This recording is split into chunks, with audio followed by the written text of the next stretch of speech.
Prime Minister Anthony Albanese is in Orange in New South Wales in the Central Tablelands today. He's been speaking on the changes to the Stage 3 tax cuts and promoting it as he tries to garner support before a stoush in the Senate. Just on tax, Prime Minister, Senator Pocock has called for surplus money from the tax cuts package to be put towards increased welfare payments. Would you rule out further income support for his vote? There is no surplus money. One of the things that we have done is to make sure that the $106 billion package is now a $107 billion package. So we made sure that it was revenue neutral. This is a revenue neutral package that will provide more assistance particularly to Middle Australia. This is about doubling the benefit for average workers. And the significance of the benefit for regional Australia is there for all to see. We know that overwhelmingly regional Australia will be a big beneficiary of this package. And that's why I welcome the fact that Mr. Senator Pocock has contacted me to congratulate the government on the move that we have made. We know that low and middle income Australians are under financial pressure. It's a responsibility of the government to do something about it. We're determined to do something about it. We have made the right decision for the right reasons, and this will help, particularly Middle Australia. Would you rule out further income support, though, for his vote? We stand by this package, which stands by itself as a good thing to do, to ensure that every Australian gets a tax cut, not just some, and that overwhelmingly the benefit goes to Middle Australia. So you're not ruling it out? Every budget we give consideration. What we're not going to be doing here is trading. We have now, as a result of the declarations of the Deputy Leader of the Liberal Party, two positions. The Senate and other members will get to vote on it.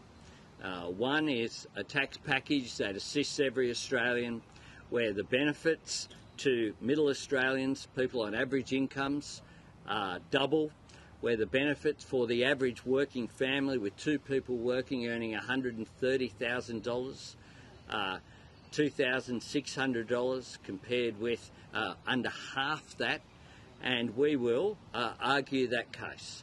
We'll continue to do, as we do, measures to assist people who are vulnerable Australians. The changes that I have announced on the Medicare levy, for example, will assist 1.2 million Australians who are on low incomes, and that is a significant commitment. In addition to that comes on top of the previous support which we had given, the increases in JobSeeker, the increases for single parents, the increases that we've made on cheaper medicines that have cost $250 million, overwhelmingly the benefit of that to low-income Australians. But what we have targeted here is Middle Australia. Middle Australia who are doing it tough, those middle-class working families who have done it tough because of rising inflation and the cost of living. This program is aimed directly and squarely at them. Given the changes to tax cuts and bringing caucus back early, is this the start of your election campaign? This is a response to Australians being under financial pressure. We know that the ongoing impact of the pandemic was supply chain issues. We know that inflation started to rise before the election. The March quarter of 2022 saw the highest quarterly increase in inflation, 2.1%. We saw the first interest rate increase before the election. But what we've seen since then is the persistence of inflation. We want the fight against inflation to be front and centre, because and that's why inflation has had a disproportionate impact on regional Australia. And that's why this program, that's why the government has changed our decision. We're declaring why we have done that. It is for the right reasons, because of the persistence of inflation. So we've examined ways already. We've done cheaper childcare, cheaper medicines, fee-free TAFE, the energy price relief plan. All of these measures we put in place to ensure that people got assistance with cost of living. But in particular, how do you give assistance on cost of living to middle-class working families? The best way to do it is through the tax system.